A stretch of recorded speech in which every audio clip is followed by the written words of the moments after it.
সরকারের সাহায্য যদি না থাকে পুরো কদমে, কারণ এটা একটা বিশাল বড় ইস্যু। তো এটা তো ছোটখাটো জিনিস না, যেটা পিচ করে দিলাম, ক্যানাল করে দিলাম, সেরকম একটা জায়গা না। এটা এত বড় একটা ভাঙন হচ্ছে, এখানে যদি কেন্দ্রীয় সরকারের সহায়তা না থাকে, দিদি একা কত লড়াই করবে? দিদি লড়াই করেই চলেছেন পশ্চিমবাংলার উন্নত মানের করার জন্য, প্রতি মুহূর্তে প্রতিনিয়ত প্রতিটা মানুষ, এবং দিদি টাকা দিয়েছে, কাজ চলছে, তার উপরেও তো টাকা দরকার। শুধু ওইটা বাবা দিদির পক্ষে যতটুকু সম্ভব দিদি করেছিলেন, তার উপরেও যেটা দরকার সেটা কেন্দ্রীয় সরকারের সাহায্য দরকার।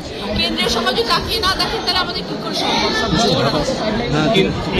এখানে যে সমস্যাটা, এখানকার সংসদ দীর্ঘদিনে 5 বছরের সংসদ ছিল, মানে তাকে এত 5 বছর দেখা যেত না, এখন প্রচারের সময় প্রচুর দেখা যাচ্ছে। হ্যাঁ, কারণ আমি আসছি, ওই জন্য উনিও আসছেন। এটা কি প্রতিযোগিতা বলতে পারবো না, আর কিন্তু এই যে ভাঙনের জন্য আপনি যদি সাংসদ হন পরবর্তীকালে ভবিষ্যতে, তাহলে কি সাংসদ হই তাহলে পার্লামেন্টে কোনো কথা, যদি আমাকে ভূমিবাসী ভালোবেসে সাংসদ করেন তাহলে প্রথম কথাই হচ্ছে পার্লামেন্টে গিয়ে যেটা বলতে শুনছি ভাঙনের কথা। আর একটা সমস্যা হচ্ছে এখানে প্লাস্টিকের ফুল তৈরি হয়, মানে যেখানে শিল্প রাজ্যে আসছে না, বড় শিল্প আসছে না, সেখানে কুটির শিল্প একটা বড় শিল্প, এখানকার প্লাস্টিকের ফুল শিল্প, এখান থেকে বিদেশেও যায় এই ফুলগুলো। হ্যাঁ, এত ভালো, মানে এত ঘরে ঘরে হ্যাঁ বুঝতে পারে। সেক্ষেত্রে রাজ্য সরকারের তরফে, মানে ফুলের যারা ব্যবসায়ীরা, তাদের দাবি যে রাজ্য সরকারের তরফ থেকে একটা জমির ব্যবস্থা করলেও কিন্তু আলটিমেট কিছু হয়নি। এটা হতে পারে না, হবে ধীরে ধীরে সবকিছুই হবে। কেন হবে? যদি আর দিদি যেখানে রয়েছেন, দিদি সবসময় রাজ্যের যারা মহিলারা কাজ করছেন, যারা উন্নয়ন, দিদি এতটাই উন্নয়নে বিশ্বাসী এবং প্রতিটি মানুষের জন্য ভাবেন, সেখানে যদি আজকে শিল্প নিয়ে কেউ এগিয়ে যেতে চাইছেন, সেখানে ভারত বিশ্ববিখ্যাত হচ্ছে, তাহলে দিদি তার পাশে থাকবেন। এটা হতে পারে না, নিশ্চয়ই উনি আজকে উন্নয়নে তারাও এগোবেন এবং তাদের জন্য নিশ্চয়ই ঘর করা হবে। যেখানে এসে গুপ্তিপাড়া যে স্বাস্থ্যকেন্দ্র রয়েছে, সেই স্বাস্থ্যকেন্দ্রে এইখানকার এলাকার মানুষের দাবি প্রায় ডাক্তার পাওয়া যায়, ডাক্তার থাকেন না ডাক্তার, একটা অভিযোগ এখানকার মানুষের সবসময়ের জন্য থাকে। সেটা দেখে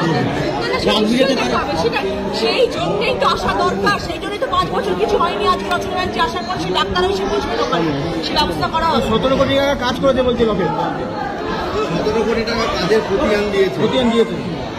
মানুষ উত্তর দেবে, তার আমি উত্তর দেবো কেন? মানুষ উত্তর দেবে যে সত্যি দিয়েছেন কিনা, মানুষ বলবেন যে কি কি কাজ করেছে। তিনি জানিয়েছেন যে এই মুহূর্তে রচনা এখানে নতুন, পরে সে আফসোস করবে কেন তৃণমূল পার্টি জয়েন করলেন।